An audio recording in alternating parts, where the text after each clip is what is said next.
Technical team, yo yo.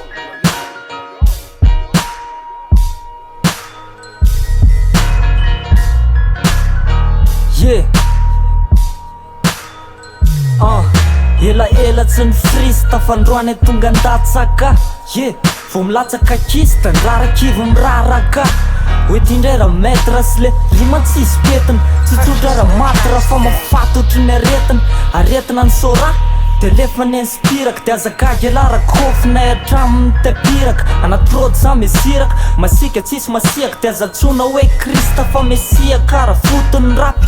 Ao ambovo sa le mody mitapy, jerijery kely ny divo mibavy. Eny amin'ny beara indray miova amin'ny fitafy, mandeha ny sera tsy maintsy mitondra viavy mody mibandy. Yeah, vazivazy ray lalana, rima za manana tsy azo andramana. Mitobaka ohatry namana fake, tsy mazaka an'le amboara bataiko tsy koa. Yeah, vao mainy maiko bebeko. Za rehefa mitsatso etsy mitsitsy, magaga fa nitsotso indray atyny manao mahita an'le veby mandondra. Maina loatra ny rap gasy fa lolo mandondra. Amin'ny lala mipitidroro, masika ohatry mipitibolo. Vao maika iza pikopola mitady. Yeah, veby na new school, miodina anaty cool. Miaika ny kill, tsy mila vadiky mipitikory ny lela mibandy. Yeah, vao mahavita mikôzikôzy, ny rap vao midasydasy, tsy mila manao dôzidôzy. Yeah, satria ny penina niany basibasy. Lui vakely instru yeah.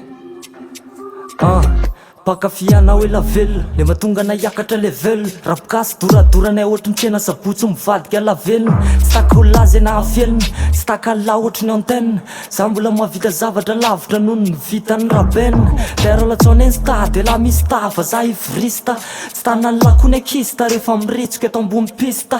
Le pisy ny lala sa petasy, tsakotsakonay ohatry ny pistasy. Ataonay coupage le pastisy, aveo sorinay hatramin'ny postisy. Atsipinay ohatry ny pastosy, aveo ny prestige andiniako azy. Vazivazy zany fa zataitaitra mialatsiny am'le frazy. Artista na tsy malaza, izy aminareo ny samy laza. Hoe ny rapinay lesy rapinjaza, misy dopy aty raha mitady. Yeah,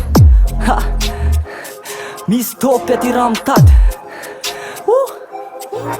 Raha mitady, misy dopy aty.